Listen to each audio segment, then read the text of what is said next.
Some of you are probably aware, if not the specifics, the generality that in 2008 more people lived in urban centres than in any other part of the world for the first time in human history.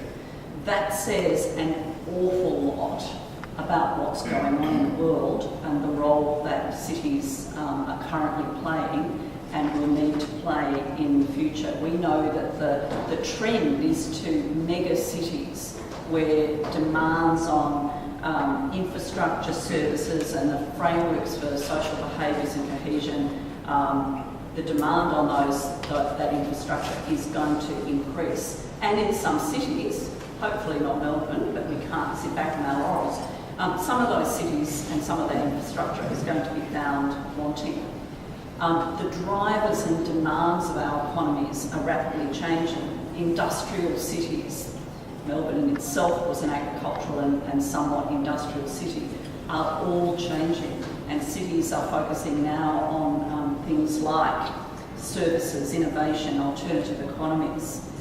At the same time, not alone in the world, we're experiencing the most significant demographic changes that we've seen really through the last 500 years. Here in Australia, an ageing population, an increasingly multiculturally diverse population, an increasingly affluent population, notwithstanding my concern about the divide that's growing between rich and poor, but an increasingly affluent population.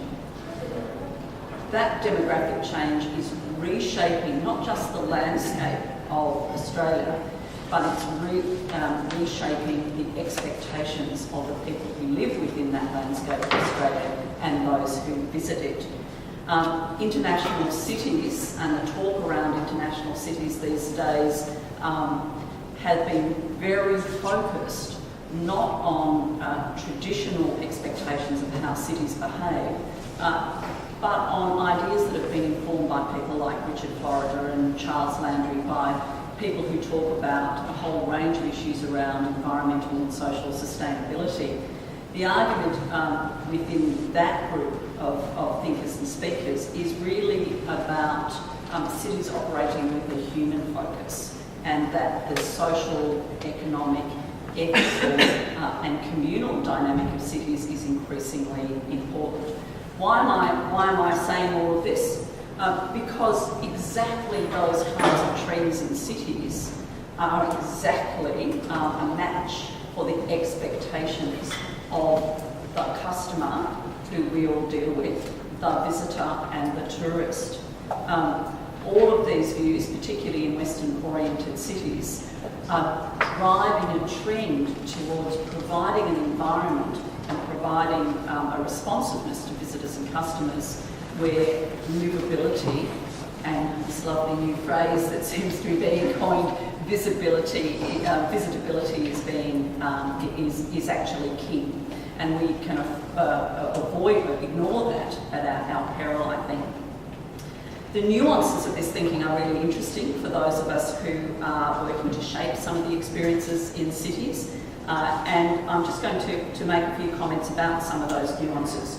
We all talk about the tried and true expectations of safety and security and accessibility, etc. But the new expectations that line up with the evolution of cities and people within them are around people having expectations for places to belong, even if just for a short time, a place that influences and integrates fulfilment and need. Interesting idea, isn't it, that we can have a need and a fulfilment and we're trying to bring it together. It's a bit of a challenge to Maslow's hierarchy of need, but we are the generation of people who want it all and want it now. And people who are younger than some of us in the room, they're even worse at it. They want it, all of it now. So, I think it's a very interesting thing. The expectation is for places that enhance personal brands and increase personal clout.